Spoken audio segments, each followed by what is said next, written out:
प्राचीन काल में एक संत दूसरे गांव जाने के क्रम में अपने एक शिष्य के साथ एक गांव में कुछ दिनों के लिए रुके। गांव के लोग संत के पास अपनी समस्या लेकर पहुंचने लगे। संत बहुत विद्वान थे। वे अपनी बुद्धि से सभी परेशानियों को दूर करने का रास्ता बताते थे। कुछ ही दिनों में संत की प्रसिद्धि पूरे क्षेत्र में फैल गई। संत रोज प्रवचन भी देते थे। उनके उपदेश सुनने के लिए गांव के दूर दूर से लोग आने लगे। संत की बढ़ती प्रसिद्धि को देखकर गांव के एक पुजारी को जलन होने लगी।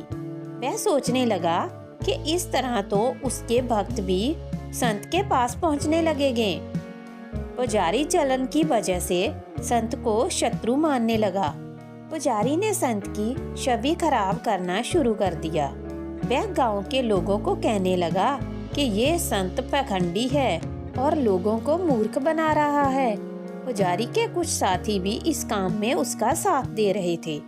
एक दिन संत के शिष्य ने गांव में अपने गुरु की बुराई सुनी तो वह क्रोधित हो गया। शिष्य तुरंत ही गुरु के पास पहुंचा और गांव में हो रहे बुराई के बारे में बताया।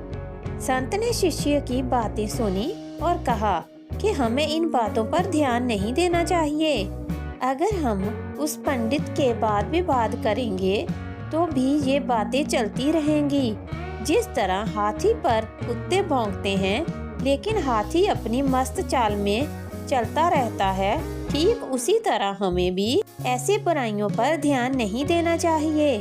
हमें अपने काम में मन लगाना चाहिए।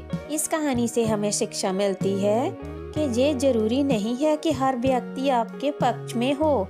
समाज में कुछ लोग हमारे पक्ष में होते हैं तो कुछ विपक्ष में भी होते हैं। हमसे मतभेद रखने वाले लोग दूसरों के सामने हमारी बुराई करते हैं और वह हमारी परेशानियां बढ़ाते रहते हैं। ऐसी स्थिति में हमें निंदाओं से विचलित हुए बिना अपना काम करते रहना चाहिए।